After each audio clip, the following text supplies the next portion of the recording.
ሰላም ተማሪዎች እንዴት ናችሁ? እሸቱ ነኝ። 9ኛ ክፍል የሂሳብ መምህር ከሉሲ ብሪጅ አካዳሚ። Right. Last period we have defined SAS, and today we are going to learn about mean, median, and mode, which are called the central values of the data. Okay, sometimes we call them center of location, right?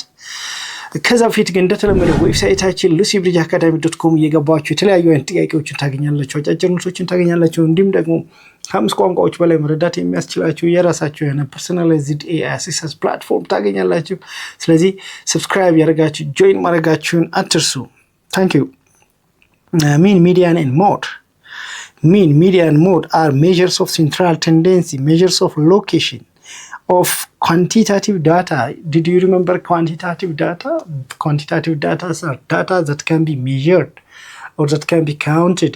Simply, they can be represented by numbers. Okay, they do have a corresponding numerical values.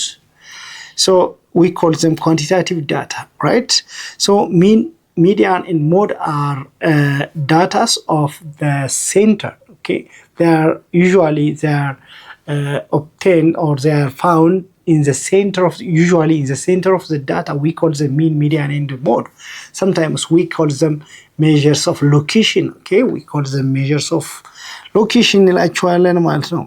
ብዙ ጊዜ ሴንተሩ የዳታው ሴንተር ዳታውን ሪፕሬዘንት የሚያደርጉልን ናቸው ሚን፣ ሚዲያን፣ ሞድ እና ሴንትራል ቫልዩ በሴንተሩ አካባቢ የሚገኙ ናቸው ማለት ነው። እኛ በአማካኝ መካከል ላይ ምናምን እያል የምንገልጻቸው በብዛት እያል የምንገልጸው ስለ አንድ ነገር ስንገልጽ በአማካኝ ይሄን ያክል ነው፣ በብዛት እንደዚህ ነው፣ በመካከል በዚህ መካከል ይገኛል እያለን የምንገልጻቸው ነገሮች ማለት ነው ሚን፣ ሚዲያን እና ሞድ። ለምሳሌ እናንተ አቨሬጅ የምትሉት ሳብጀክቶቹ 11 ሰብጀክቶች ከሆኑ የምትማሩት ወይም 11 ሰብጀክቶች ደምራችሁ ለ11 ስታካፍሉ የምታገኙት ውጤት አቨሬጅ ይባላል። እሱ ወይም ደግሞ በሌላ አገላለጽ አርትሜቲክ ሚን ኦር ሚን እንለዋለን ማለት ነው። ኦኬ፣ ሚዲያን ማለት ደግሞ the middle term after we arranging the given data in its increasing or decreasing order, we can identify the middle item, the middle value. Okay, በዳታ ውስጥ ሚድል ላይ የሚገኘው ወይም መሃል ላይ የሚገኘው አይተም ምን ይባላል? ሚዲያን። ሚድል ላይ የሚገኘው አይተም አንድ ሊሆን ይችላል ወይም ሁለት ሊሆኑ ይችላል። ኦኬ፣ ሁለት ከሆኑ የሁለቱን አማካይ መውሰድ ነው፣ ወይም ሁለቱን ደምረን ለሁለት ስናካፍል ሚዲያኑ እናገኛለን። ኦድ ከሆነ ደግሞ ነምበሩ አንድ ሚድል ተርም ካለን እሱ ራሱ ሚዲያን ተብሎ ይወሰዳል።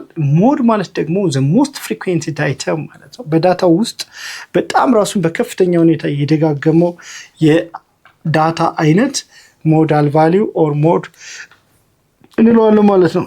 ኦኬ፣ the values of measures of central tendency or an average is regarded as the most representative value of a given data. Yes, ብዙ ጊዜ ዳታውን ሪፕሬዘንት የምናደርገው በእነዚህ ነው፣ በሚን፣ ሚዲያን እና ሞድ። በአማካኝ አብዛኛውን ጊዜ እያልን የምንገልጸው ነገር እነኚህ ናቸው ማለት ነው። ሚን፣ ሚዲያን እና ሞድ ናቸው ዳታውን ሪፕሬዘንት የምናደርግበት።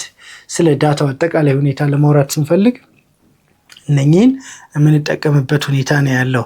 that's why we call it central location or central values የምንላቸው።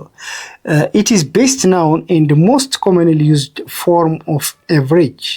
Okay, used form of average በአማካይ ቅድም እንደነገርኳችሁ ነው።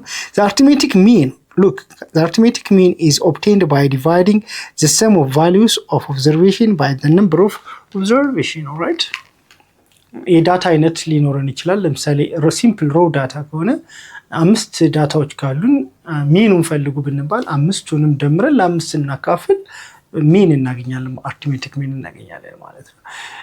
ወይም ደግሞ ቅድም እንደተነጋገርነው 11 ሰብጀክቶች ከሆነ የምትማሩት ከመቶ ያመጣችሁትን 11ዱን ሰብጀክቶች ውጤቱን ከመቶ ያመጣችሁትን እያንዳንዱ ሰብጀክት ደምራችሁ ለጠቅላላ ለ11 ስታካፍሉ አቨሬጅ ታገኛላችሁ፣ ወይም ሚን ይባላል። አርትሜቲክ ሚን ያገኛችሁ ማለት ነው። ኦኬ፣ የዚህን ትምህርት ሙሉ ክፍል ማግኘት ከፈለጋችሁ በዌብሳይታችን ወይም ደግሞ በሞባይል አፕሊኬሽን ማግኘት ይችላላችሁ።